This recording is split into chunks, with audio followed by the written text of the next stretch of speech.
Boa noite a todos. Queria começar aqui essa, espero, breve exposição, agradecendo imensamente o convite da organização para estar aqui de volta a essa cidade que eu gosto tanto, que é Uberlândia, onde eu tive o prazer de morar durante o meu período de mestrado. E agradecer em particular aí a algumas pessoas que, enfim, sempre tornam mais calorosa a estada, como minha querida amiga Marisa, o Pedrinho Henrique, enfim, tantos amigos que eu tenho aqui em Uberlândia. Bom, o tema proposto aqui para a mesa é um tema sobre marxismo e imperialismo, e eu queria começar essa minha exposição falando um pouco sobre como foi que eu acabei me metendo a estudar essa coisa. Até hoje eu ainda não sei se foi uma decisão propriamente acertada, embora Marisa tenha, enfim, tão gentilmente elogiado minha tese, qual eu não sou tão fã assim, mas de todo modo. Isso aconteceu quando eu tinha acabado já o mestrado, estava começando a minha pesquisa de doutorado e resolvi, enfim,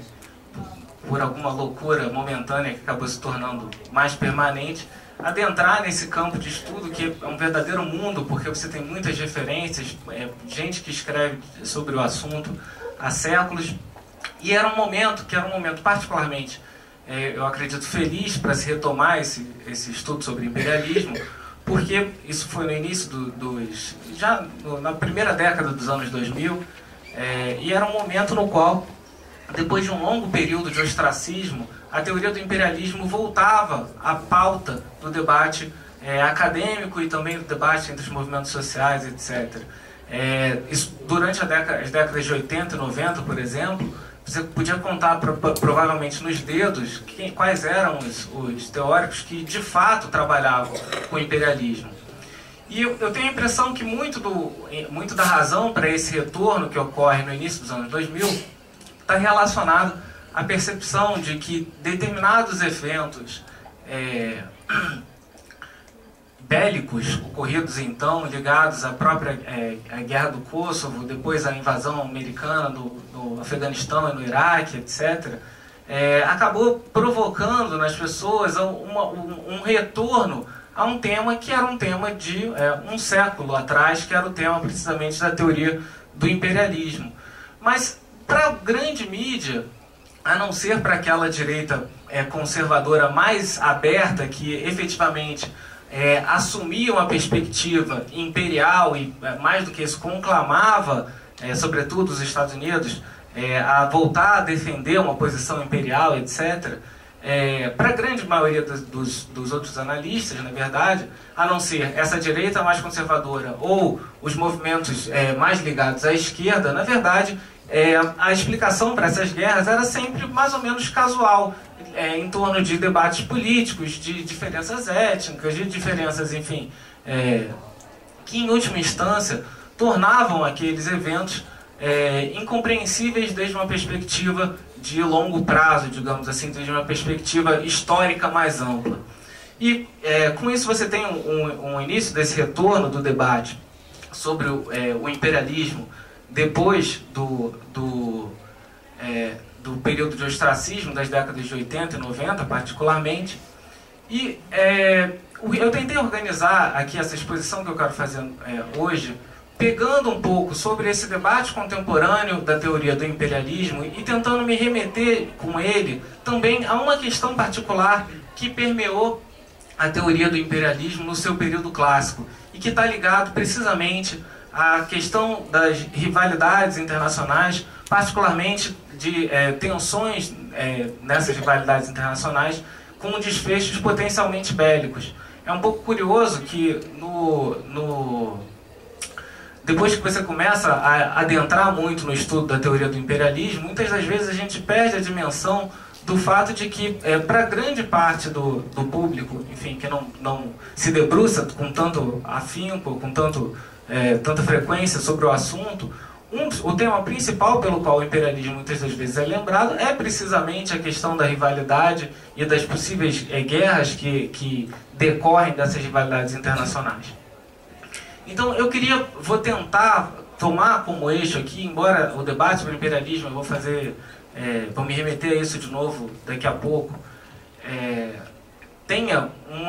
um grande leque de outras questões, eu vou tentar pegar isso como eixo para me remeter a um elemento do debate clássico, particularmente do debate estabelecido entre o Lenin e o Kautsky, que são dois dos principais teóricos do imperialismo na sua era clássica, e tentar ver como é que a gente pode, de algum modo, projetar questões ligadas a esse debate do seu período clássico para o nosso debate contemporâneo sobre as teorias do imperialismo. Esse é mais ou menos o panorama que eu vou fazer. Começo com Lenin e Kautsky, que dali passo para uma espécie de exemplos de como isso volta a aparecer nos nossos debates contemporâneos.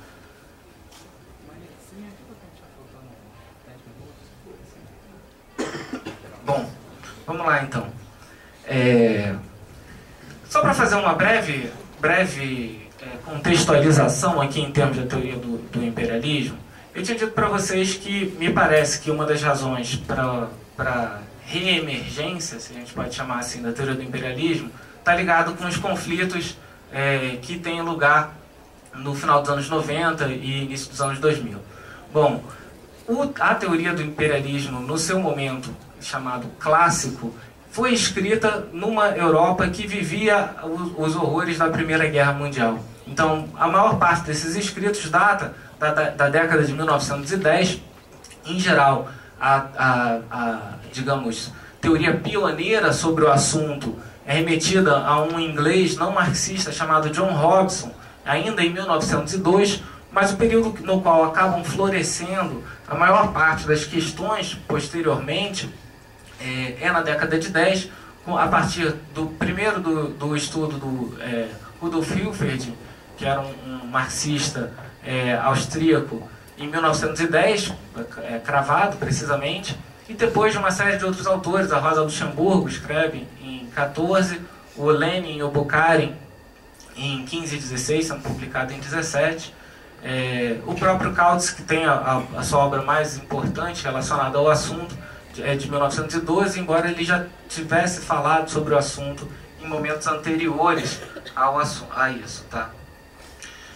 Tem uma grande querela que se coloca aí entre os marxistas que estudam o imperialismo na década de 10, que diz respeito, em primeiro lugar, à própria definição do conceito, tá? Eu não vou entrar em meandros dessa definição, eu não quero recuperar como é que cada um deles tratou da teoria do imperialismo, mas eu queria começar tentando demarcar com vocês aquele que é o grande debate que se coloca entre esses autores. E o grande debate é se o imperialismo deveria ser entendido, como foi para a maioria desses autores que eu falei para vocês, como uma política, ou se ele deveria ser entendido como todo um novo momento que atravessava a realidade capitalista, né, dos países capitalistas naquele momento. Bom, do lado daqueles que defendiam que o imperialismo deveria ser tratado como uma política, se colocava em primeiro lugar o autor que, do ponto de vista do marxismo, é o pioneiro, que é o Hilferd. O Hilferd escreveu no seu Capital Financeiro, de 1910,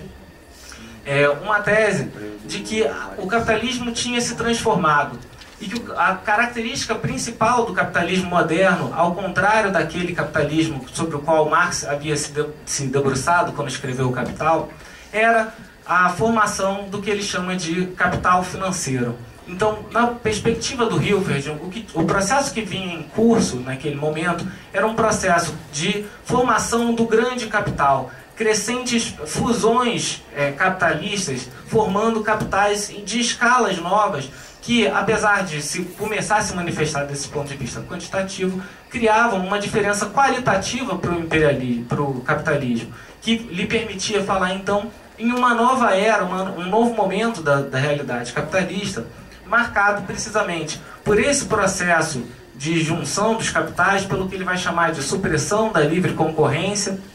em prol de um suposto monopolismo, e particularmente da fusão entre capitais produtivos e capitais bancários, conformando o que ele chama de capital financeiro, que seria precisamente a fração do capital que passaria a ser a mais importante no período desse capitalismo moderno.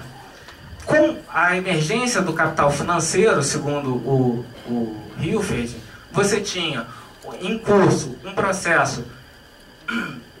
de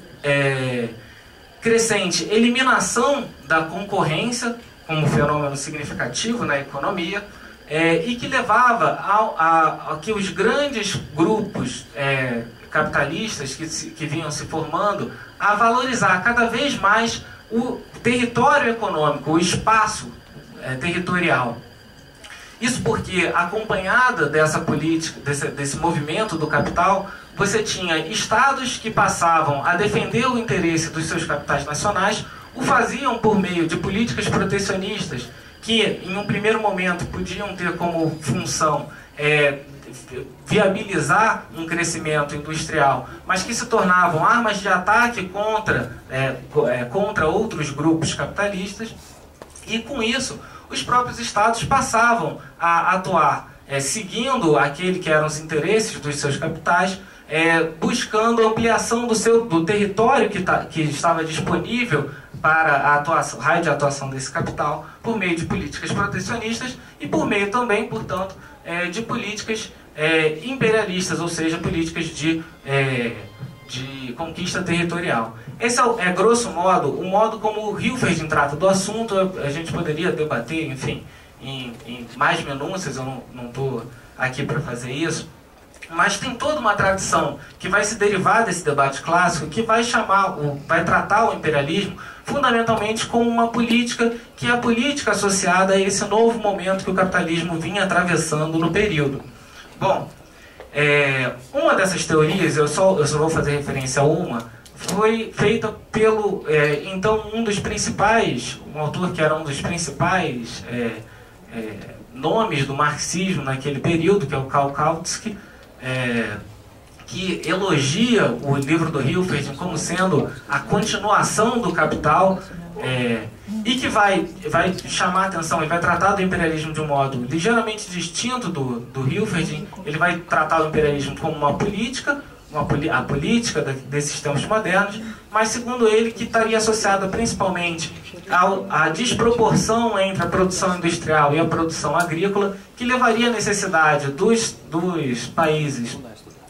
capitalistas de crescentemente se apropriar de outros territórios agrícolas para manter a sua expansão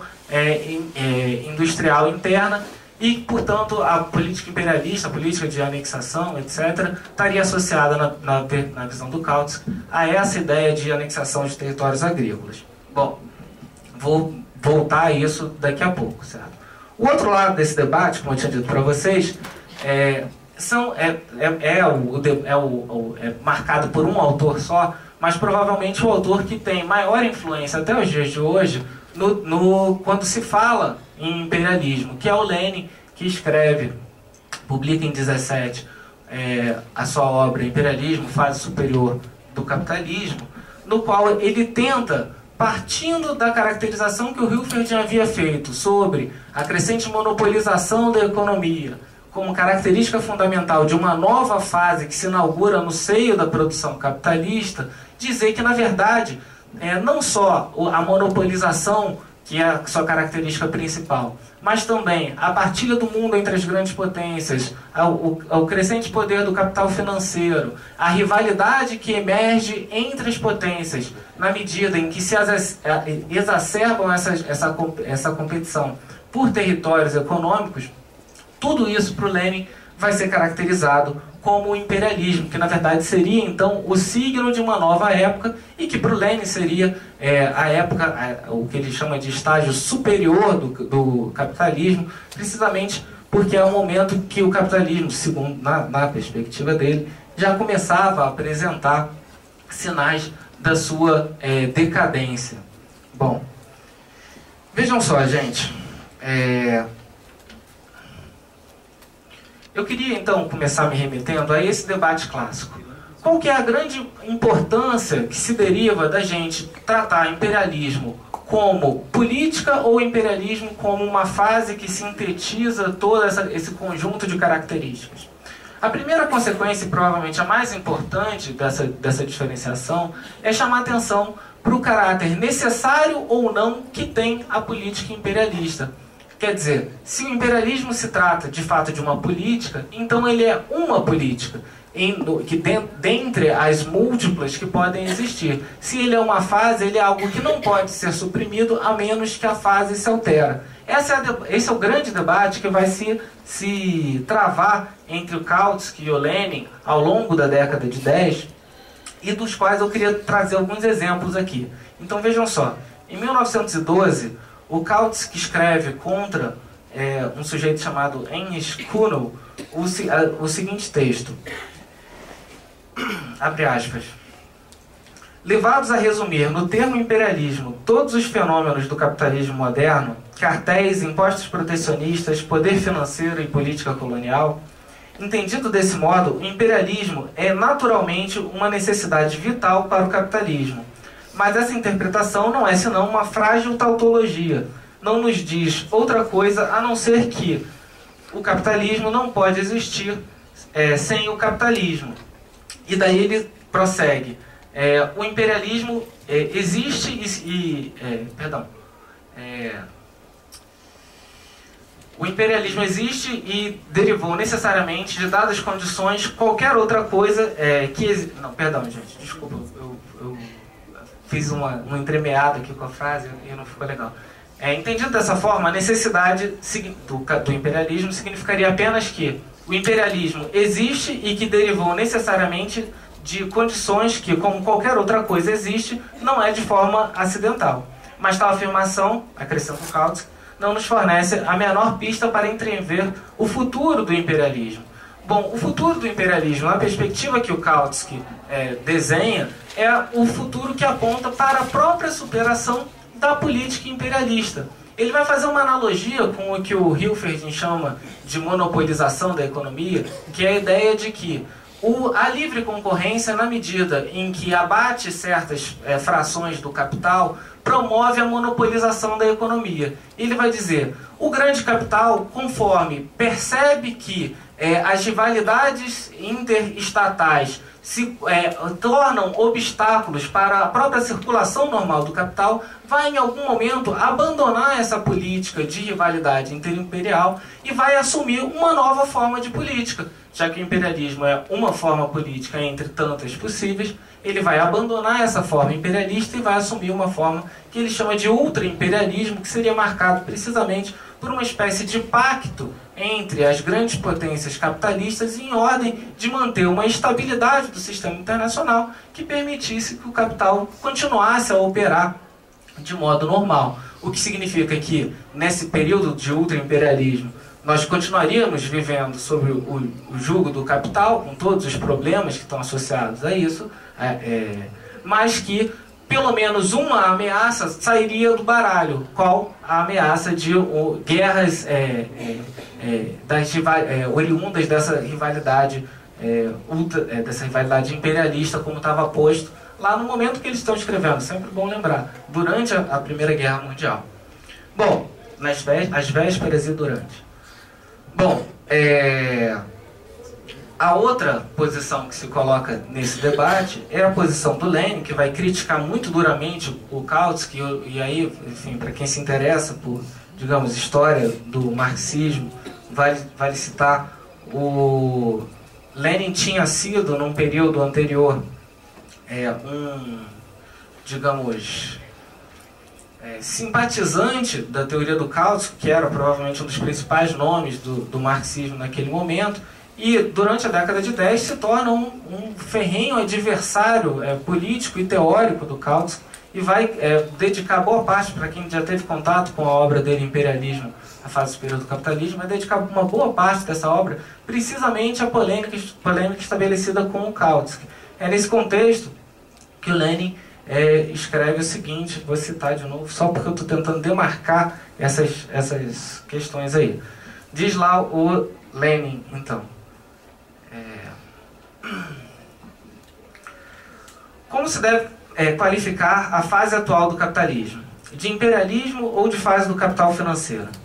Chame-se-lhe como queira, isso é indiferente. O essencial é que Kautsky separa a política do imperialismo da sua economia, falando das anexações como a política preferida pelo capital financeiro e opondo a ela outra política burguesa possível, segundo ele, sobre a mesma base do capital financeiro. Conclui-se que os monopólios na economia são compatíveis com o modo de atuar não monopolista, não violento, não anexionista em política. Conclui-se que a partilha territorial do mundo, terminada precisamente na época do capital financeiro, e que a base da peculiaridade das formas atuais de rivalidade entre os maiores estados capitalistas é compatível com uma política não imperialista. Daqui resulta, deste modo, que se dissimulam, se ocultam as contradições mais fundamentais da fase atual do capitalismo, em vez de as pôr a descoberto em toda a sua profundidade. Daqui resulta o reformismo burguês em vez de marxismo. Bom, o que eu queria chamar a atenção para a gente fazer esse debate aqui, partindo da teoria clássica, em primeiro lugar, então, é que, mesmo quando a gente toma as diferentes vertentes dessa teoria clássica, poucas dúvidas havia que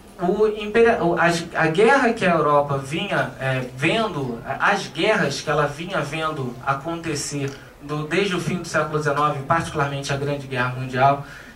claramente foram tomadas, desde uma visão marxista, como algo que poderia e deveria ser explicado a partir da lógica de funcionamento do capital. Isso é algo que em alguma medida se perdeu e que só começa a ser retomado quando se retomam as teorias do imperialismo no momento atual. E, em segundo lugar, esse debate é um debate que, em termos teóricos, ele resulta, evidentemente, inconcluso, digamos assim, mas ele dá margem a interpretações historiográficas que me parecem equivocadas, todas elas, certo? E eu vou dizer de que interpretações historiográficas que me parecem equivocadas. A ideia de que a gente possa eleger um vencedor para o debate entre o Kautsky e o Lenin sobre a necessidade ou não do imperialismo enquanto política anexionista, etc., em termos de uma empiria. Eu estou me remetendo aqui ao fato de que boa parte da historiografia vai tomar o Lenin como vencedor no momento imediato posterior ao momento em que foram escritos esses textos, pelo fato de que, da Primeira Guerra Mundial, mantiveram-se as questões imperiais como sendo relevantes e viabilizou-se a tendência que desembocaria, poucas décadas depois, na Segunda Guerra Mundial. Ao mesmo tempo, e seguindo, na verdade, embora possa parecer outra, a mesma ideia, a mesma perspectiva em termos de história, vai ter todo um conjunto de autores que vai tomar, na verdade, a relativa estabilidade existente, pelo menos entre as grandes potências capitalistas no período posterior à Segunda Guerra Mundial, para afirmar então que o Lenin estava equivocado, porque no fim das contas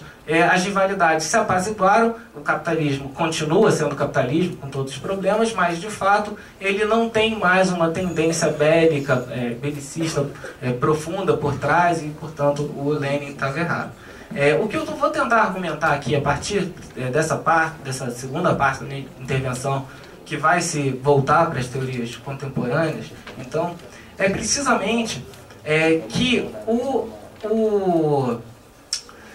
nenhuma coisa pode ser, nem se pode afirmar que o Lenin estava certo na medida em que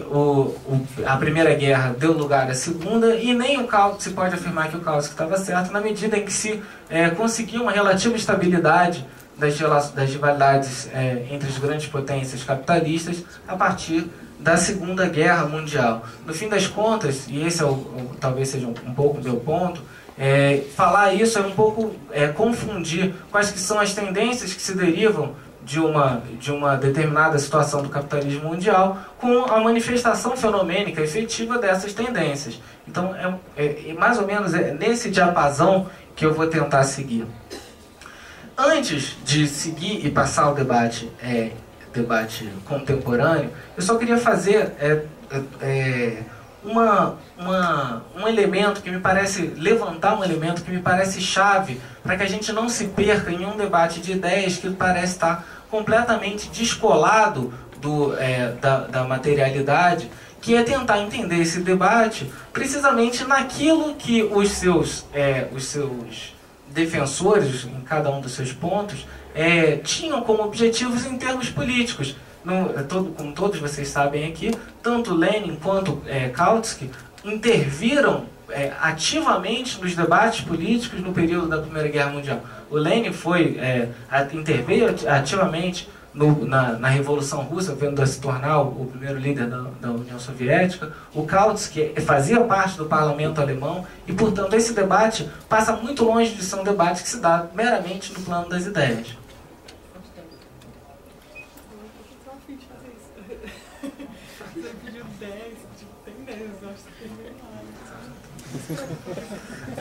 Bom, então vou tentar fazer isso rapidinho. Vamos lá. Como eu tinha dito para vocês, me parece que então é preciso que a gente tente colar essa questão na própria materialidade do debate. Vejam só, o racha entre o Lenin e o Kautsky aqui, ele expressa, na verdade, um racha de posições que estava no interior da Internacional e que está ligado, na verdade, com a fissura profunda que vai se causar no movimento dos trabalhadores em virtude da própria guerra. Em que medida os movimentos dos trabalhadores deveriam defender a causa internacionalista ou deveriam defender as suas pátrias nacionais? E, bom, uma coisa é você afirmar enfim, os trabalhadores têm todos de se unir num momento pacífico, digamos assim. Outra coisa é você afirmar isso quando você sabe que são os seus colegas, seus pares que estão indo para a linha de frente, e os trabalhadores vão se posicionar com as suas pátrias ou vão se posicionar numa postura radicalmente internacionalista reafirmando, portanto, a sua identidade, enfim, como de classe em primeiro lugar. Bom, as posturas que se colocam aqui nesse debate são exatamente essas. O Kautsky, em última instância, que até foi inicialmente contra a aprovação dos bônus de guerra na Alemanha, acaba cedendo a essa postura numa ideia de que você precisava, cedendo a perspectiva nacionalista, digamos assim, enquanto Lenin se mantém mais radicalmente aguerrido à ideia de que os trabalhadores precisavam se opor à guerra e não participar dela. Bom, então o debate que se coloca, que a gente tinha visto aqui, que se coloca inicialmente como um debate teórico acerca da interpretação da realidade do capitalismo moderno, é um debate que tem uma consequência política extremamente importante para os trabalhadores e para aquilo que os trabalhadores deveriam fazer concretamente naquele momento. O que eu vou tentar argumentar aqui é que a mesma coisa se pode afirmar quando a gente está falando das teorias contemporâneas e das posições distintas que se expressam nos dias de hoje sobre digamos, casualidade ou não, a necessidade ou não do imperialismo. Então, como eu já estou aqui com o tempo estourado, embora a Marisa não me diga, deixa eu passar logo para o debate contemporâneo para eu poder encaminhar aqui para o fim da minha fala. Vejam só, há de fato paralelos entre esse debate sobre a necessidade do imperialismo do início do século XX e a situação contemporânea. Me parece que, ainda que a remissão não seja direta, esses paralelos existem, tá certo? Quando a gente pega todos os debates que nas décadas de 90 se tornaram quase que, enfim, asfixiantes, tanto dentro quanto fora da academia, sobre a globalização, sobre a crescente homogeneização do espaço para o capital e sobre a consequente perda da importância das categorias relativas aos estados nacionais, que veio acompanhado desse discurso sobre a globalização, a gente tem, de algum modo, um retorno àquela separação de economia e política que o Kautsky havia feito, de modo a afirmar a possibilidade de uma divisão política que se coloca como algo absolutamente distinto das próprias da existência de uma tendência que leva a rivalidades do plano internacional. E isso vai se pôr, digamos, a manifesto precisamente no momento em que se acirram as contradições bélicas, já no fim da década de 90, que é um momento que esse discurso da globalização ao qual estou fazendo referência, muito rapidamente aqui, se vocês quiserem a gente pode debater com mais calma nas perguntas, mas já no momento em que ele perde um pouco de vigor e no momento em que você tem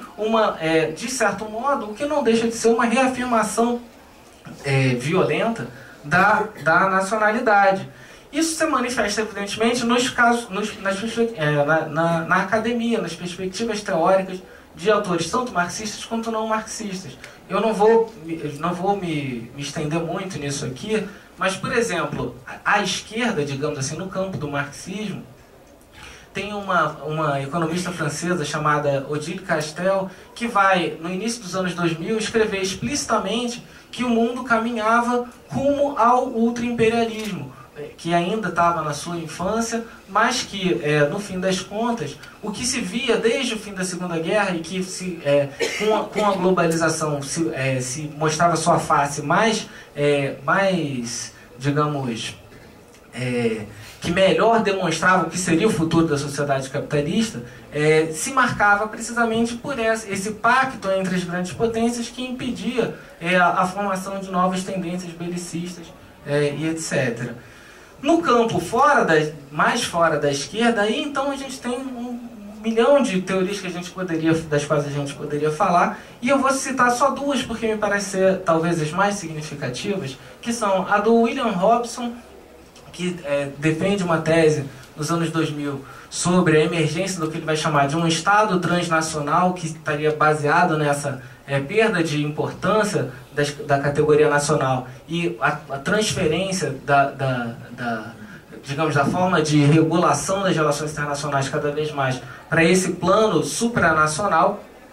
de um lado, e de outro, uma outra que talvez para mim seja a mais radical de todas,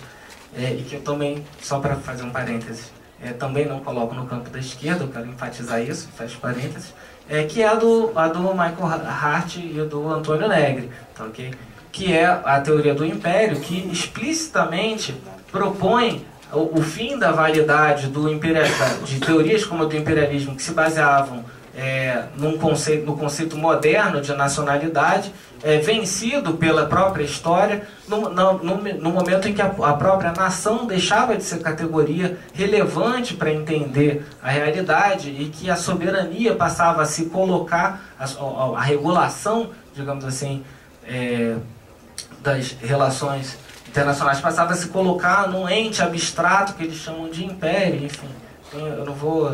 não tenho tempo aqui para esmiuçar mais essa teoria. Se vocês quiserem, a gente pode falar mais sobre isso posteriormente. Tá? Bom, me parece que em todos esses casos, o que a gente tem é uma nova versão, claro, com muitas diferenças. Eu, inclusive, acho que faria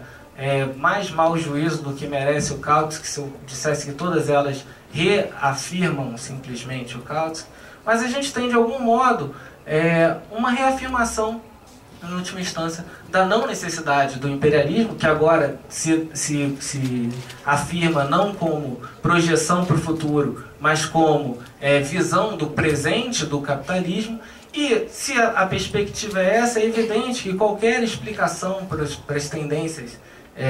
violentas, digamos assim, do capitalismo, se baseiam, na verdade, muito mais em questões conjunturais ou de política mais raso, no sentido mais raso do termo, coisas do tipo, ou então migram para um completo economicismo, enfim, que também não dá conta do fenômeno em sua totalidade. Precisamente por conta, então, dessa separação, digamos, exagerada. Bom, essa, de novo, uma posição que se coloca no debate contemporâneo. E o que eu queria defender aqui, no fim das contas, era precisamente a ideia de que a gente pode tomar uma outra posição, que é a posição que, em grande medida, ressurge com os debates sobre imperialismo e que, me parece, nos oferecem um material de bastante qualidade para a gente poder tratar desses fenômenos, nos dias de hoje, de um modo alternativo. Então, eu tinha pensado aqui, eu não vou ter tempo de fazer tudo que eu tinha pensado, mas eu tinha pensado aqui de trabalhar com duas dessas teorias, que são, algumas me parecem das mais importantes, para que a gente pudesse dar conta disso. Essas duas teorias que eu tinha pensado de trabalhar são uma defendida pela professora, historiadora americana, se não me engano, Ellen Wood, um livro chamado Império do Capital, que é um livro de extrema importância sobre o debate, acabou de ser publicado pela Boitempo em português. E a outra, a teoria defendida sobre o imperialismo, o novo imperialismo, como defendida pelo geógrafo inglês David Harvey, e que tem grandes paralelos com o também inglês filósofo Alex Callinicos. Bom, como eu não vou ter tempo de falar tudo sobre elas, deixa eu falar pelo menos um pouquinho, para não dizer que eu não falei de flores. Primeiro, a Ellen Wood, eu acho que ela oferece um dos mais profícuos campos de entendimento teórico para a questão, particularmente, da necessidade do Estado, da afirmação do sistema capitalismo no seu funcionamento global, como um sistema de múltiplas nacionalidades, múltiplas economias nacionais, e não de um Estado transnacional, coisas do gênero, como fala lá o Robinson. E é uma teoria que é particularmente interessante, me parece, porque ela, já quando está falando, antes dela falar de imperialismo, quando ela está falando da análise, digamos, num plano nacional, ela deixa muito claro a necessidade que tem a todo momento,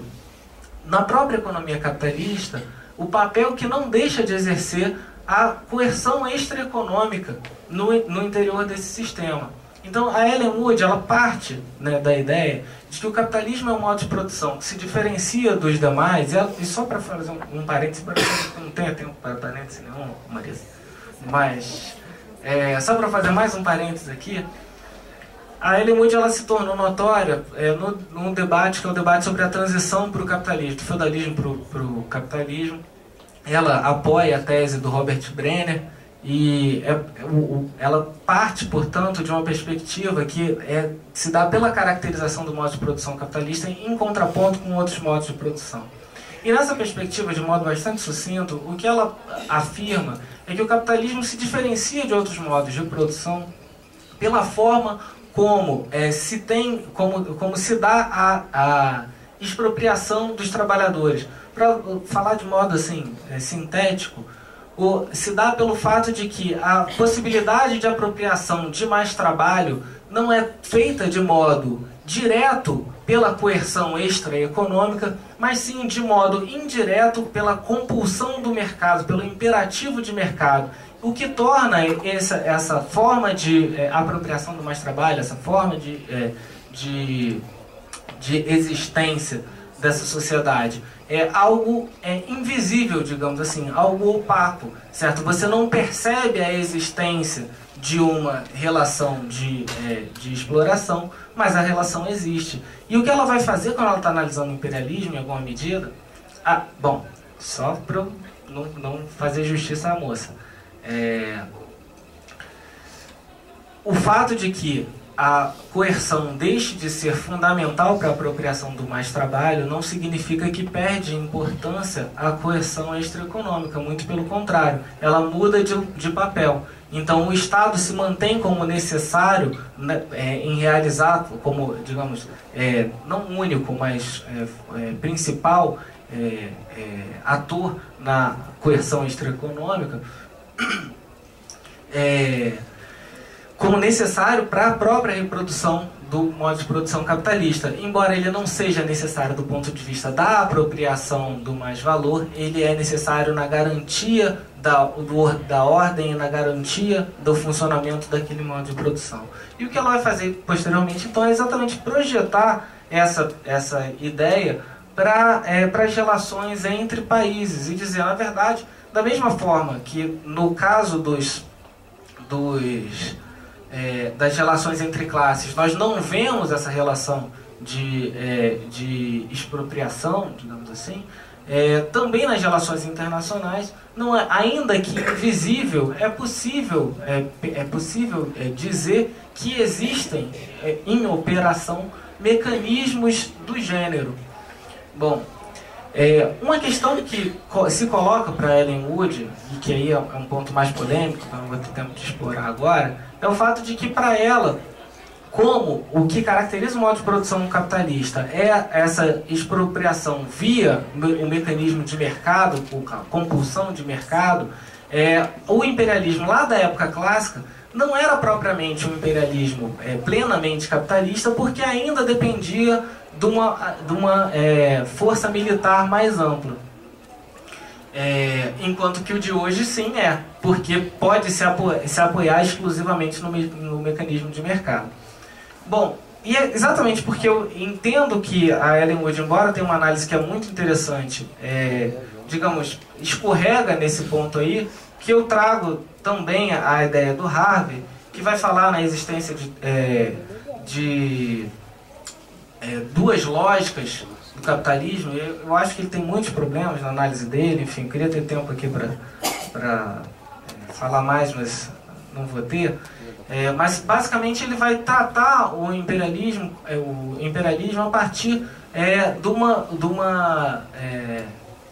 interseção entre duas lógicas que convivem no capitalismo, que é a lógica propriamente capitalista, a lógica econômica, e a lógica de poder, e que, na verdade, você teria então nesse modo de produção uma tendência à ampliação dessas lógicas se manifestando, e às vezes de modo contraditório, tanto a expansão da lógica capitalista, da lógica econômica, quanto a expansão da lógica de poder dos Estados nacionais. O Kallinikos trata disso também de modo bastante semelhante, usando ao invés de modo melhor, se vocês quiserem, depois eu falo porquê, falando na questão econômica e na questão geopolítica, ao invés de lógica territorial, ao invés de lógica capitalista e lógica de poder. Mas ambos vão precisamente então resgatar a ideia de que faz parte do modo de produção capitalista não só o sistema de múltiplos estados nacionais, mas o sistema de rivalidades internacionais vigente, na medida em que você tem uma contradição entre as ambições de expansão desses espaços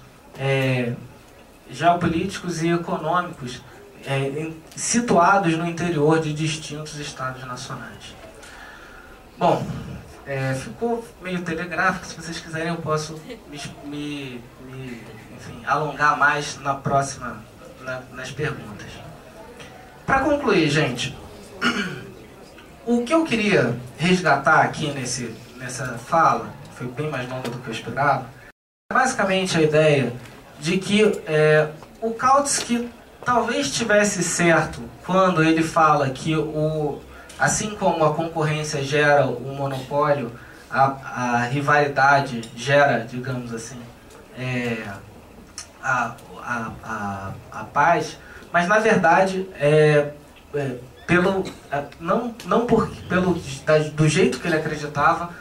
mas quase que dizendo o oposto do que ele queria dizer. E aí é com isso que eu queria fechar. Vejam só, assim como desde uma perspectiva marxista, não se pode dizer que a existência de uma monopolização elimina a concorrência, suprime a concorrência, porque senão a gente teria que achar que, enfim, quando dois capitais de grande porte estão em concorrência, quer dizer, estão quando o mercado tem só 2 capitais de grande porte, não existe concorrência, só se houver múltiplos, muito pequenininho, que é evidentemente um absurdo. Então, assim como o monopólio não elimina a concorrência, da mesma forma, a relativa estabilidade do sistema de rivalidades internacionais não elimina o fato de que existe a rivalidade internacional. Então, por exemplo, e aí eu vou me remeter a algo que o Felipe certamente tem até mais competência do que eu para falar. O fato de que os Estados Unidos se apresentem hoje com potência hegemônica em conteste não elimina o fato de que você possa ter outros aspirantes ao cargo, certo? Se os Estados Unidos têm 40% do gasto militar do mundo, porque provavelmente é importante que eles tenham para não perder esse posto que lhe é dado nos dias de hoje. E o mote que eu queria, com o qual eu queria fechar essa intervenção, então, é precisamente a importância da gente resgatar teorias que conseguem tratar dessas questões que voltam à pauta de período em período. A gente teve agora recentemente a coisa da Europa, da Ucrânia, etc. Resgatar uma análise para essas questões que não passe ao largo do modo de funcionamento, do modo de produção capitalista, como seguindo a tradição do que já tinha sido feito lá no início do século XX. Obrigado, gente.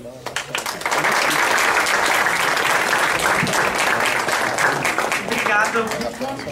Você falou 45 minutos e é por isso que eu não queria te interromper. Acho que estava dentro do tempo, assim, tá?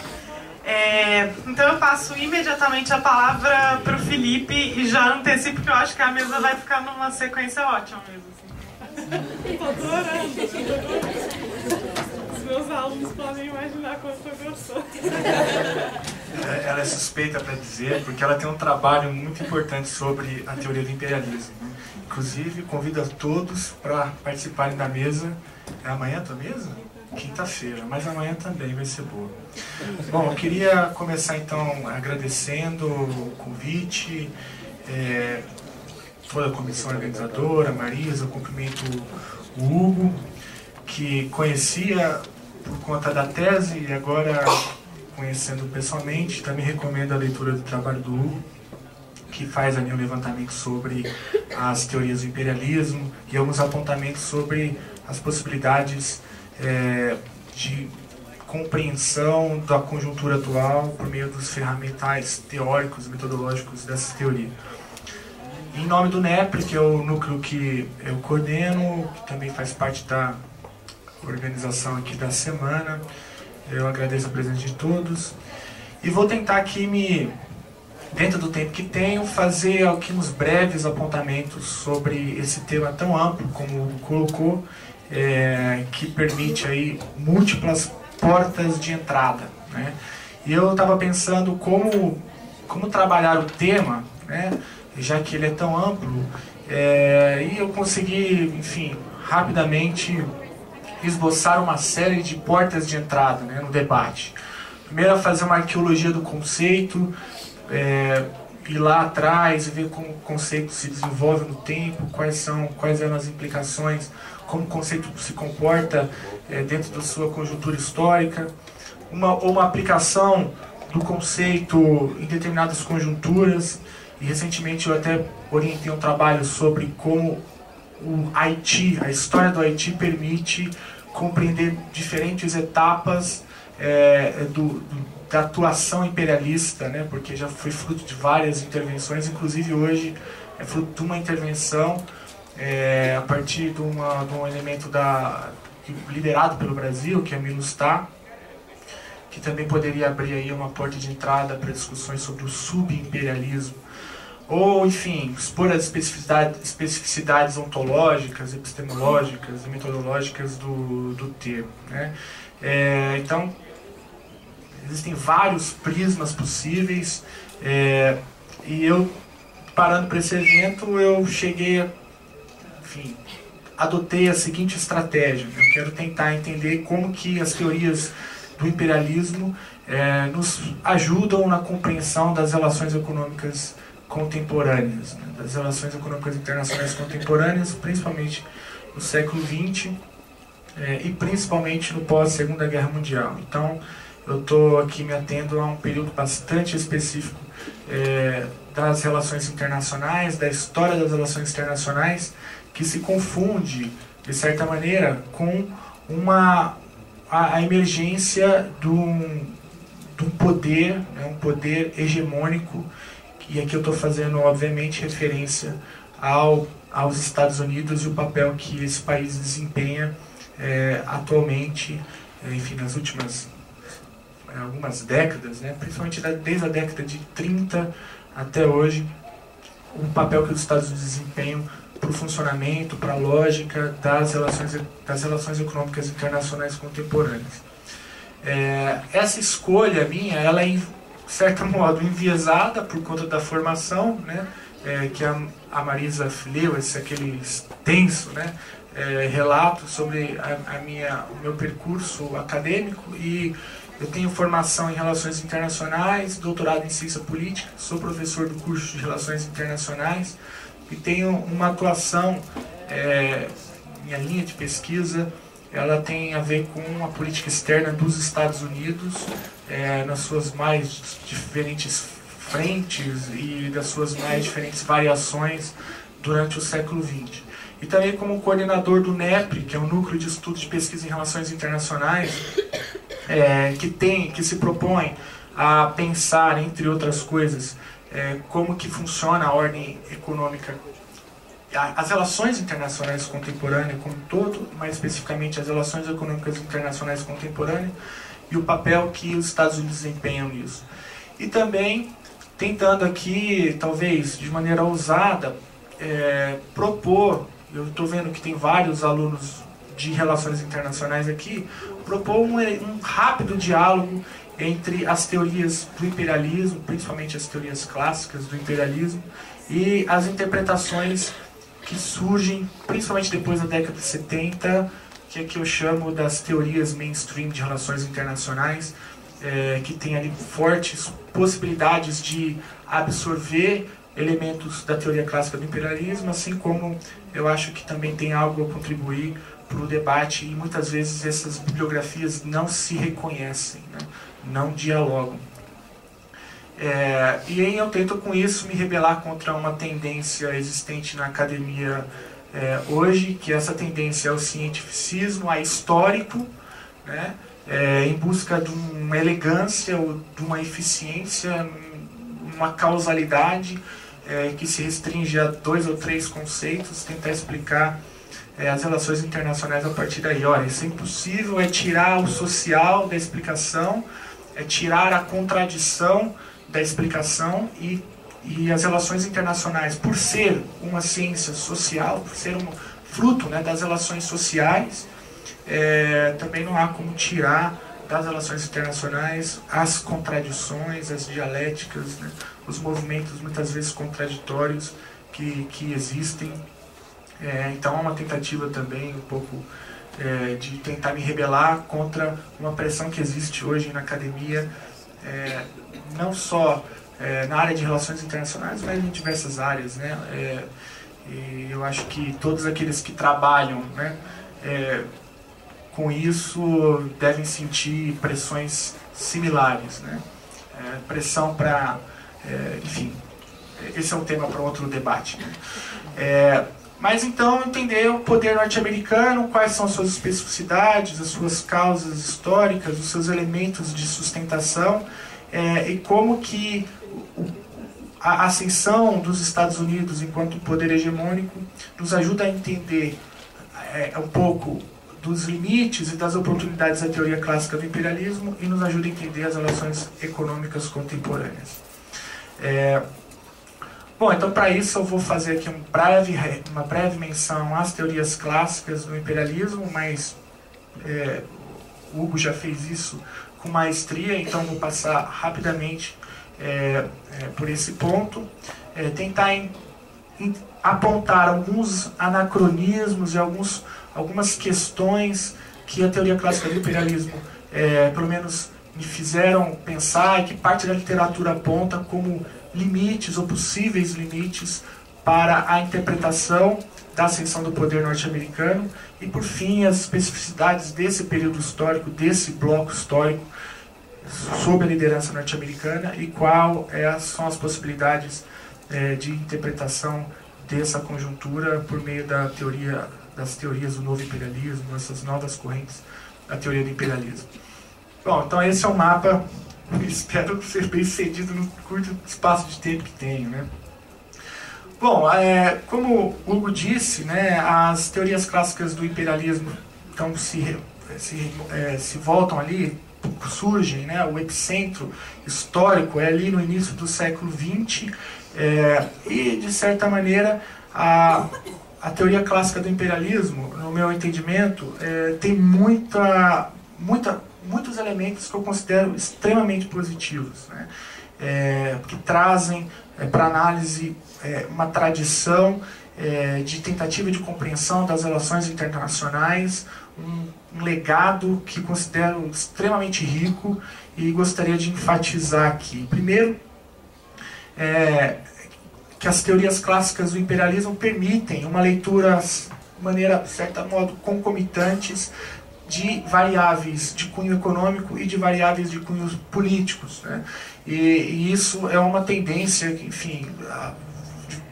na história há vários momentos tentativa de descolamento de um grupo de explicação de um outro grupo de explicação, e as teorias do imperialismo têm essa vantagem, né, de tentar entender como que esses dois grupos, né, de explicação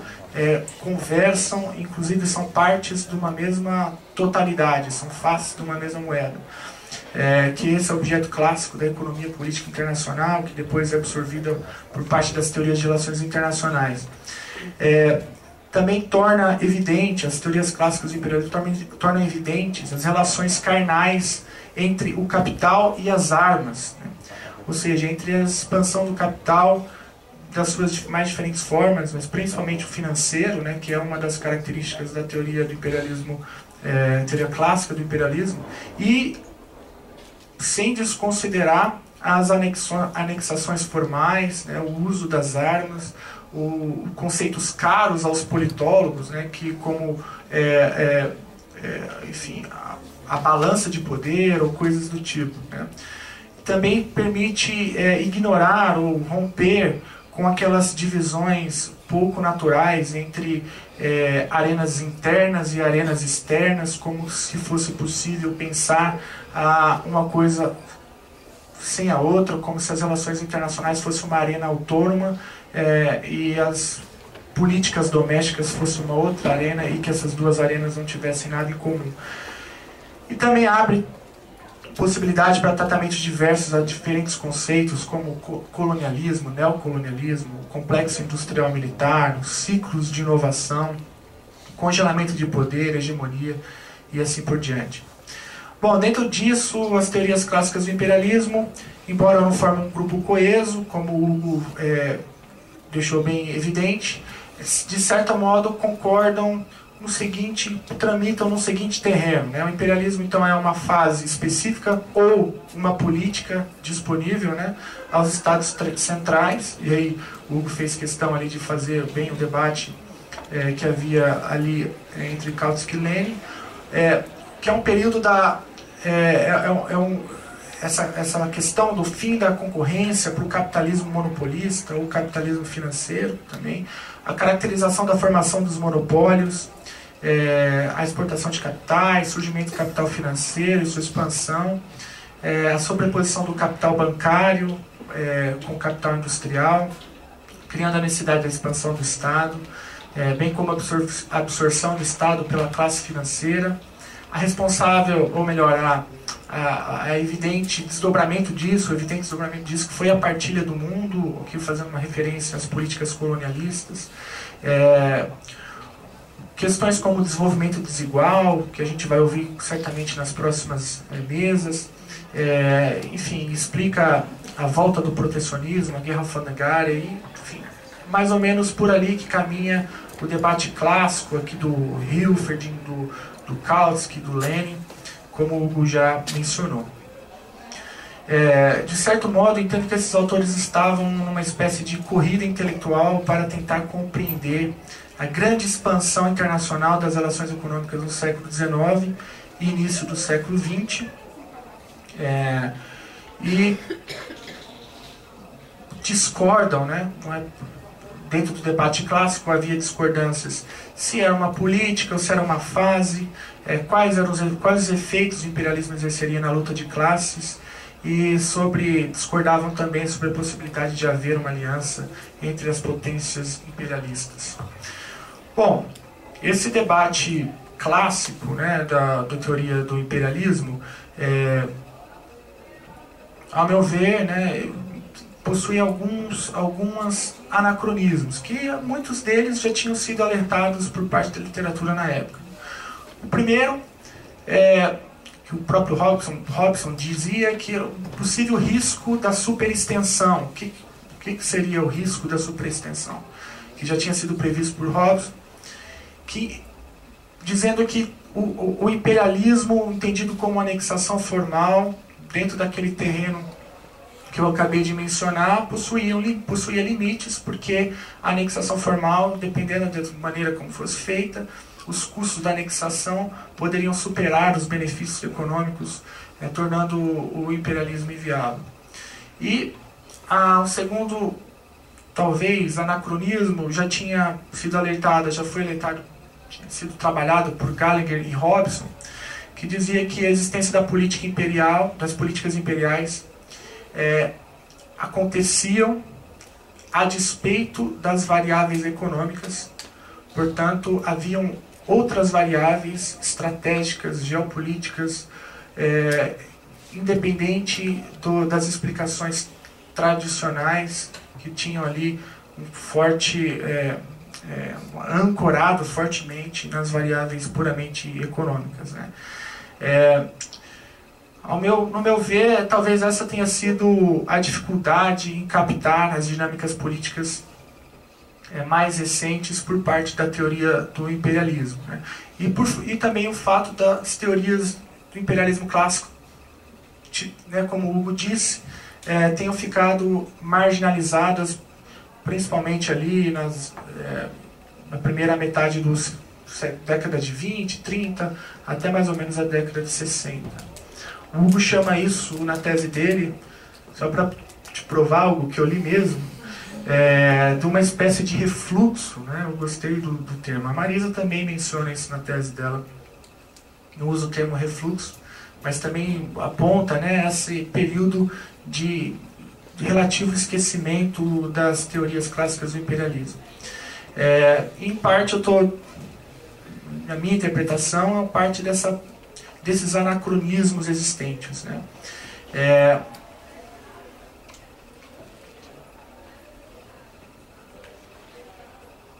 O principal anacronismo, né, que eu acho que vale mencionar, foi a própria eclosão da Primeira Guerra Mundial, né, que completa 100 anos neste ano, né? Inclusive o NEPRI, já faço a propaganda, está se organizando para fazer debates sobre os significados da Primeira Guerra Mundial. Então, uma reflexão 100 anos depois, né? O primeiro, que o maior impulso imperial até então acontece num período de maior refluxo das teorias clássicas do imperialismo, né, para ficar com o termo do Hugo, ou seja, há um novo período de enfrentamento forte entre as potências imperiais e, paradoxalmente, as teorias clássicas do imperialismo vão perdendo espaço na explicação. A própria fundação do Império Alemão também há limites na explicação da ascensão rápida, né, extraordinária do Império Alemão, quando se a gente considerar essa questão única e exclusivamente pelas variáveis econômicas. Não há como ignorar a política de Bismarck, né, o Weltpolitik, o realismo político alemão, o isolamento diplomático, ou seja, variáveis não econômicas que explicam, né, parte do impulso imperialista alemão. O próprio Hobsbawm também chama esse período do triunfo do nacionalismo, ou seja, existem outras questões para além por exemplo, da expansão do capital financeiro que ajudam também a explicar os enfrentamentos imperiais que existiram, por exemplo, durante a Primeira Guerra Mundial. Um dado importante de um historiador também relativamente conhecido entre os alunos de Relações Internacionais, chamado José Sombra Saraiva, diz o seguinte, que em 1905 a África fornecia apenas 0,8% das importações francesas, ou seja, as colônias francesas na África eram responsáveis apenas por 0,8% das suas importações e 0,5% das suas exportações. Ou seja, do ponto de vista econômico, era inviável, não era rentável expandir as suas políticas imperiais para a África. A mesma coisa acontecia com a Inglaterra, com o Império Britânico. A África inteira é responsável apenas por 8% das exportações britânicas. Em 1914, a Alemanha investia 2% do seu capital externo nas suas colônias. Então, o que esses dados nos mostram? Que haviam outras questões para além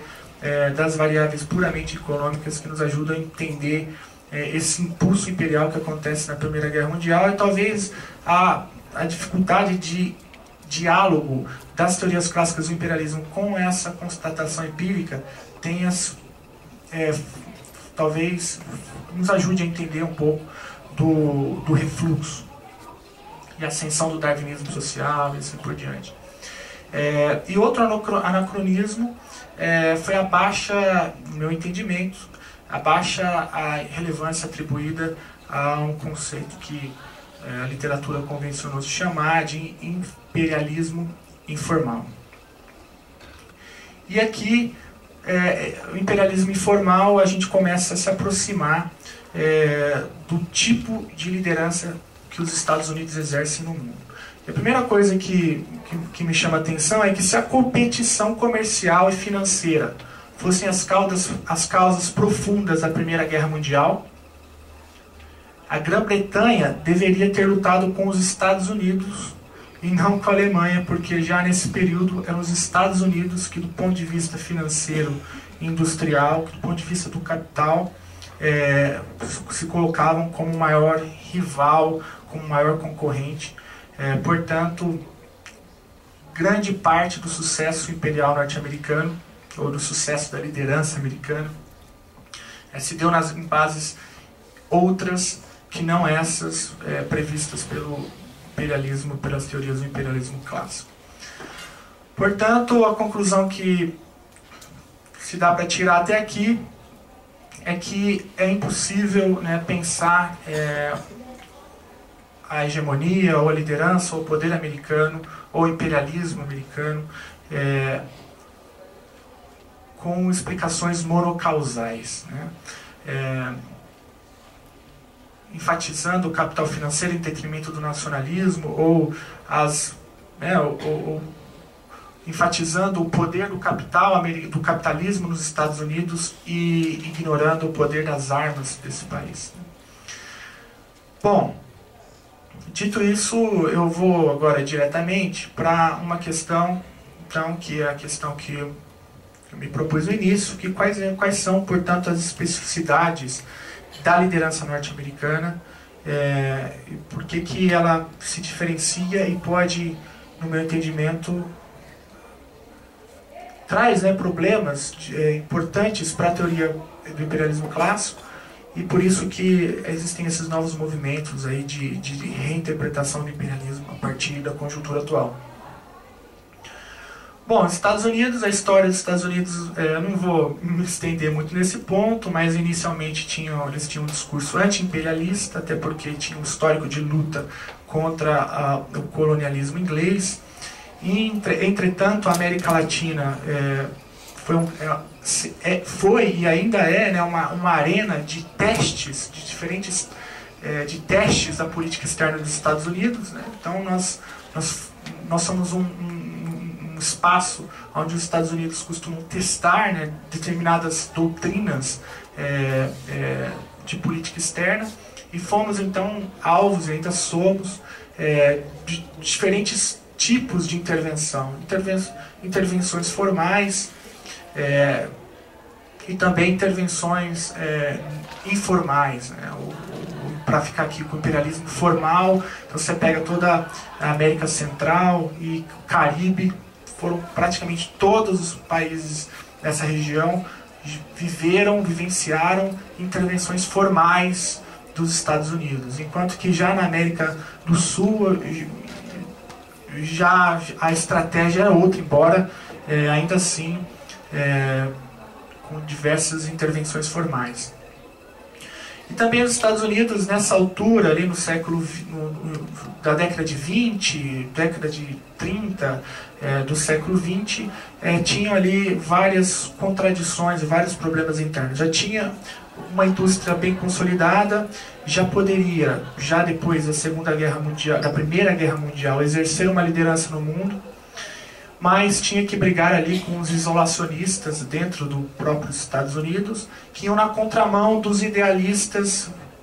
que eram, enfim, que foram potencializados com os discursos, ou com o idealismo wilsoniano, que buscava criar mecanismos internacionais que gerariam, ou que garantiriam a paz, ancorados na economia liberal e na democracia. Portanto, essa relutância da participação nas discussões entre guerras foi o período necessário para os Estados Unidos para que os Estados Unidos desenvolvessem as técnicas que mais tarde seriam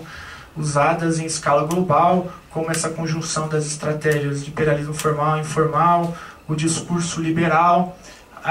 esse discurso que é ancorado numa superioridade moral e na benevolência, como a gente vai ver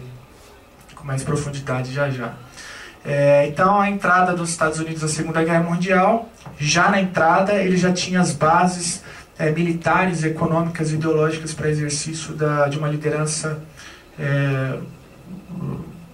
com características globais, que são as mesmas características que perduram até hoje, com uma outra diferença. Interessante aqui, e aqui eu faço, né, uma crítica interna, né, que em paralelo a essa ascensão, né, e a criação de um projeto de exercício de poder global nos Estados Unidos enfim, a criação dessas estratégias de atuação, uma parte dessas estratégias de atuação foi a própria criação de um campo autônomo de estudo, que foi a criação das próprias relações internacionais. Então, muitas vezes os internacionalistas, né, ou seja, os nossos alunos de relações internacionais, perdem isso de foco, né? Que o próprio campo de estudo das relações internacionais foi pensada inicialmente dentro de um contexto histórico de tentativa de criação de quadros por parte do governo americano para exercício de uma liderança mundial. E as teorias que surgem também, que são as teorias mainstream, que hoje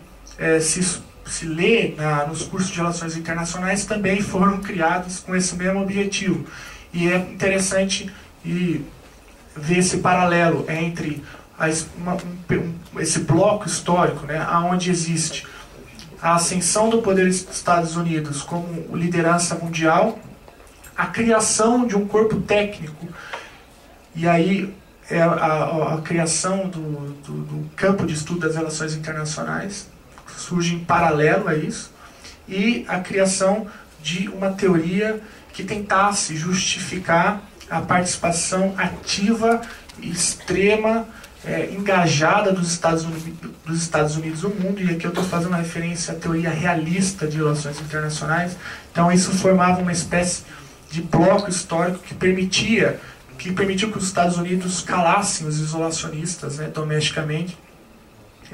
e legitimavam uma postura ativa nas relações internacionais. Bom, infelizmente não tem como avançar nesse ponto, porque o tempo não permite, mas, enfim, fica para outros fóruns. Mas aqui, só para sistematizar o ponto até aqui, então quais eram as especificidades da ascensão do poder norte-americano, coisas que talvez as teorias clássicas do imperialismo não captassem tão bem. Então, a primeira é a existência de uma doutrina política que justificava as intervenções agressivas dos Estados Unidos no mundo, isso para consumo interno, eu estou fazendo referência ao realismo, e a criação de um aparato teórico e técnico para dar suporte a esta política externa, e aqui eu estou fazendo uma provocação aos nossos internacionalistas, que muitas vezes tentam pensar a atuação internacional do Brasil usando essas ferramentas, que não foram pensadas para a realidade do Brasil. Então, por exemplo, não se justifica a ausência, por exemplo, da teoria da dependência no curso de Relações Internacionais, e o excesso de carga de leitura no realismo político. Mas, enfim. Agora, ainda bem que nós temos a Marisa. E uma outra especificidade da liderança americana é a existência de um discurso benevolente, ou de benevolência, da superioridade moral dos princípios defendidos pelos Estados Unidos. A superioridade técnica, racional, moral, cristã, seja lá mais o que, sabe lá Deus mais o que, do capitalismo, da democracia liberal, do livre mercado. Esse ponto não é trivial, né? Essa questão da legitimidade e desse discurso da benevolência por parte dessa fase, né, da história das relações econômicas internacionais sob a liderança dos Estados Unidos. Então, a coexistência dessas duas ou mais especificidades fez com que o conceito de imperialismo sumisse, pelo menos na agenda dos internacionalistas, e o conceito de hegemonia passa a ganhar mais espaço dentro desse debate. A Higg, por exemplo, chamava as teorias de imperialismo como uma torre de Babel, ou seja, não há um diálogo muito claro, como se também o conceito de hegemonia tivesse, mas ele tenta justificar com isso a utilização do conceito de hegemonia. Bom, também não é o caso, né, de me alongar na discussão sobre a hegemonia, mas o conceito de hegemonia ele tem algumas vantagens que eu gostaria de destacar. Primeiro, é mais abrangente, permite com que as teorias de relações internacionais abordem o conceito, cada um usando ali da sua maneira, mas nem é esse que eu queria destacar. O principal ponto que eu, pelo menos no meu entendimento, é que a hegemonia permite essa interpretação de uma estrutura de dominação diferente, né? E aqui eu estou me resgatando aqui no Gramsci, né? Que é aquela concepção clássica de Gramsci de dominação e liderança, ou consenso mais a coerção, ou essa coexistência da formalidade da dominação, ou seja, do domínio formal, de um outro tipo de domínio, que é um domínio informal, que se dá por outros meios, que não necessariamente as armas ou as anexações. Inclusive vai mais longe, diz que esse tipo de dominação informal, intangível, ela é inclusive mais eficiente para a dominação do que os mecanismos clássicos de dominação, como anexação e assim por diante. Portanto,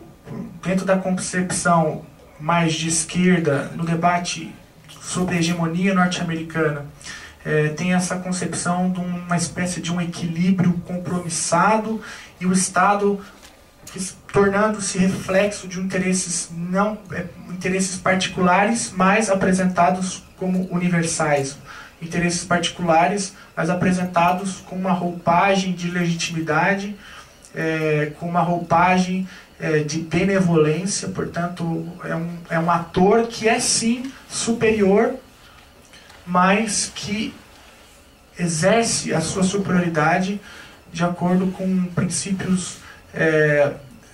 altruístas de benevolência, colocam, né, os interesses universais acima dos seus próprios interesses individuais e egoístas. Portanto, a pergunta-chave é essa, né? Por que as guerras interimperialistas foram suspensas após a Segunda Guerra Mundial? Seja qual for a resposta a essa pergunta, aí está o diferencial da hegemonia norte-americana. E parte, ao meu ver, da resposta a essa pergunta tem a ver com o tripé, o famoso tripé de sustentação do poder americano no mundo. Se você tirar qualquer um desses elementos da análise, você perde um pouco a riqueza do debate em torno da explicação do poder dos Estados Unidos no mundo. O primeiro tripé é o militar, que tem desdobramentos nos outros tripés, mas, enfim, vamos avançar, né? A doutrina do armamento superior, o investimento pesado, o Hugo mencionou, dos gastos militares, cerca de 46% de tudo, de todo o gasto em armas no mundo está concentrado anualmente nos Estados Unidos. A China, que vem logo atrás, tem acho que em torno de 6 a 10% dos gastos militares do mundo. Ou seja, se esse indicador fosse... por esse indicador, a China não conseguiria... Também precisa lembrar que a China talvez não dê os dados corretamente, né? Mas se esses dados estiverem corretos, não haveria como no futuro próximo se equiparar aos Estados Unidos. Em termos militares, não posso deixar de mencionar, eu tenho uma lista aqui grande de elementos, mas eu vou só mais esse. A arma nuclear também não é trivial. A arma nuclear muda o tipo de rivalidade possível entre os estados. Então, é inviável pensar em rivalidades atualmente do mesmo molde que acontecia lá no início do século XX, quando os autores da teoria do imperialismo clássico estavam olhando. Porque hoje nós temos uma bomba, hoje os Estados Unidos têm um arsenal nuclear capaz de destruir todo o planeta em algumas vezes. Então, foram armas que foram criadas para não serem usadas, né? Então isso congela um pouco a possibilidade de enfrentamento militar e torna, talvez, não sei se inviabiliza, mas dificulta concorrências estatais dos mods do lado do início do século XX, na Primeira Guerra Mundial. Eu digo que não sei se inviabiliza porque a gente nunca deve subestimar a irracionalidade humana, né? Então, mas porque essas armas elas foram feitas para não serem usadas, né? O outro pé, né, desse tripé, o segundo pé, para além do militar, é o econômico, que nas suas mais diferentes frentes, né? Então,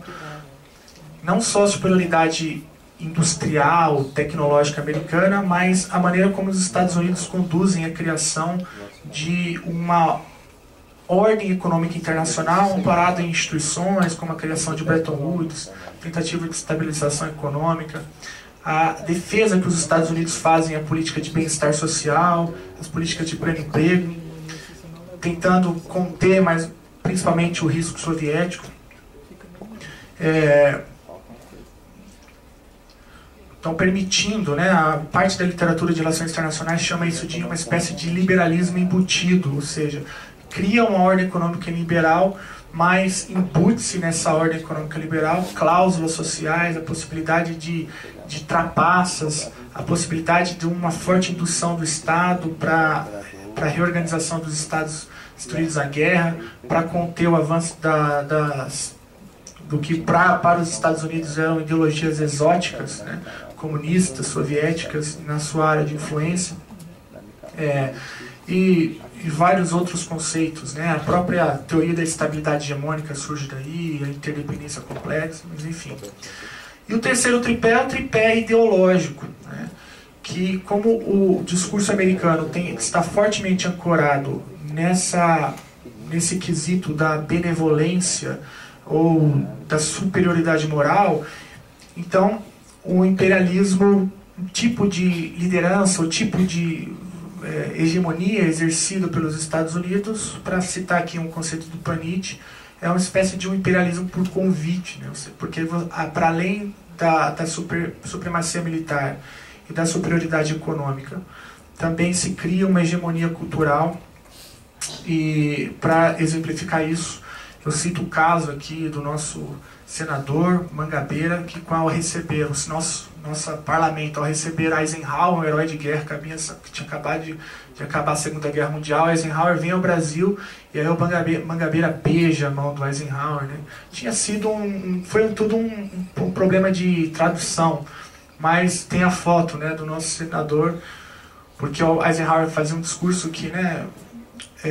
o mundo livre saudava o papel que os Estados Unidos tinham exercido na Segunda Guerra Mundial, que tinha liberto o mundo livre e que estendia, né, se curvava e estendia, e ele, acho que por um problema de tradução, Mangabeira se confundiu, estendeu a mão para o outro, Mangabeira não sabia o que fazer e beijou a mão, e aí tiraram a foto. Depois ele, não sei, foi mais ou menos assim, né? Mas tem a foto clássica, né, que mostra ali que era a superioridade. O beijo não aconteceu por uma coerção,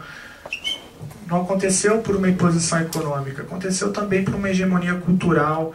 que também ajuda na explicação do poder americano. Vou encerrando então. Enfim, mesmo depois da crise da década de 70, onde surge uma série de autores que apontavam o declínio do poder americano, enfim, eu tenho toda uma interpretação a dar sobre a década de 70, mas a história avançou, né? A década de 80 nós sabemos como foi, e principalmente a década de 90, com o ápice do poder americano no mundo. Então as teses declinistas que surgem lá na década de 70 tentando apontar o fim da liderança americana caem por terra, porque nós sabemos como a história continua, e portanto ainda resta saber, enfim, quais serão os desdobramentos disso. Mas caminhando já para a conclusão, não me cabe aqui seguir nessa direção sobre, enfim, os desdobramentos da década de 70, mas tanto o texto, as interpretações do Robert Keohane, da interdependência complexa, como do Joseph Nye, do paradoxo do poder americano, como o novo imperialismo do David Harvey, ou o próprio regime Dollar Wall Street do Peter Gowan, ou o capitalismo coletivo do Chase Dunn, enfim, uma série de autores, embora eles não concordem com quase nada, todos apontam numa direção que eu chamei de ampliação do núcleo decisório, e talvez por aqui passa a vitalidade do poder norte-americano, inclusive hoje, e talvez esse seja o desafio das teorias contemporâneas do imperialismo. O que eu quero dizer com ampliação do núcleo decisório? Essa capacidade da liderança americana de absorver interesses de outras nacionalidades, criando uma falsa impressão, né, da ausência da nacionalidade, embora ela ainda exista, né? Uma espécie de dominação, a forma de inserção. Deixa eu voltar. Que após a Segunda Guerra Mundial dá-se uma nova configuração à unidade dos Estados capitalistas na defesa da ordem do capital, permite que a dominação e a forma de inserção possam ser exercidas pelo capital sem uma ação direta dos Estados capitalistas envolvidos, dos Estados imperialistas. O que isso significa? Desse modo, o Estado já não mais busca sustentar os interesses do capital nacional, em primeiro lugar, mas busca garantir a ordem do capital.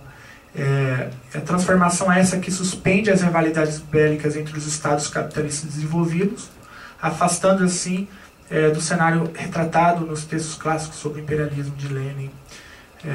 como já mencionado. As organizações internacionais, antes, né, aqui eu fiz uma leitura direta a um texto do Corival do Carmo, essa frase que eu acabei de ler. Mas além dessa capacidade, tem o papel das organizações internacionais, os artefatos nucleares, como eu já mencionei. Essa capacidade dos Estados Unidos de se colocarem como defensores de interesses que não são egoístas, mas são interesses coletivos, e assim por diante. Bom, aqui eu tinha uma crítica a fazer a partir da análise da OMC, que foi o objeto da minha tese, mas vou caminhar para a conclusão, dizendo o seguinte, que um dos erros mais graves da literatura declinista e um dos maiores desafios à literatura contemporânea do imperialismo é tentar achar, né, o tom, esse tom, né, da capacidade dos Estados Unidos de exercerem uma liderança que inclui, né, que inclui outras burguesias de outros capitais nacionais, que portanto cria essa cortina de fumaça, essa aparente ilusão de que os Estados Unidos, que o mundo, né, funciona em bases multilaterais, e que o poder americano está em declínio, sendo que na sua essência são o centro decisório. O centro decisório pode ter ampliado, mas isso não tira as desigualdades entre os atores, isso não tira a centralidade dos Estados Unidos. Basta ver o papel que o dólar desempenha, o papel que o Fed desempenha como prestador de última instância, o papel que as Forças Armadas desempenham em casos de tentativa de desconexão dessa ordem, né? Então, portanto, a força propulsora das orientações produtivas, financeiras, institucionais, ideacionais, sociais, se encontra nos movimentos de classe transacional, e essa é a diferença do exercício da liderança americana. Se dá em bases transacionais. Essa classe transacional atua dentro e fora dos grandes centros e é a principal patrocinadora da globalização, se tornando a principal força governante no sistema internacional. A hegemonia neoliberal é, portanto, composta por uma rede de empresas multinacionais, bancos e instituições internacionais, como a FMI, o Banco Mundial, a OMC, e intelectuais que, ao tensionar a condução dos assuntos internacionais ancorados na falsa coesão entre democracia e livre mercado, criam e alimentam o pensamento único que temos denunciado aqui. E para encerrar, então, esse é o desafio, né? Tentar entender como, numa ordem contemporânea, sob a hegemonia norte-americana, ou o tipo de imperialismo exercido pelos Estados Unidos, marcado pela forte propaganda de legitimação, amparado num discurso de benevolência e superioridade moral, portanto, muito mais informal do que formal. Esse ponto parece uma bobagem, né? Pode parecer uma bobagem para aqueles que pensam criticamente, mas basta abrir os jornais, basta ver o que se assiste no cinema, basta ligar um rádio, basta ir numa livraria, basta perguntar. Agora eu estou com um filho pequeno em casa, então convivo com várias mães, né? Então basta perguntar para a mãe onde ela quer fazer o seu enxoval, né? Se é na 25 de março ou se é em Miami. Então tem essa imposição. Tem essa legitimação. E aí que está o diferencial, porque parte da defesa que se faz à liderança norte-americana não parte dos Estados Unidos, mas parte de outras regiões que são alvo dessas propagandas de legitimação. Então é o Brasil, é a política externa brasileira que também ajuda a legitimar mais do que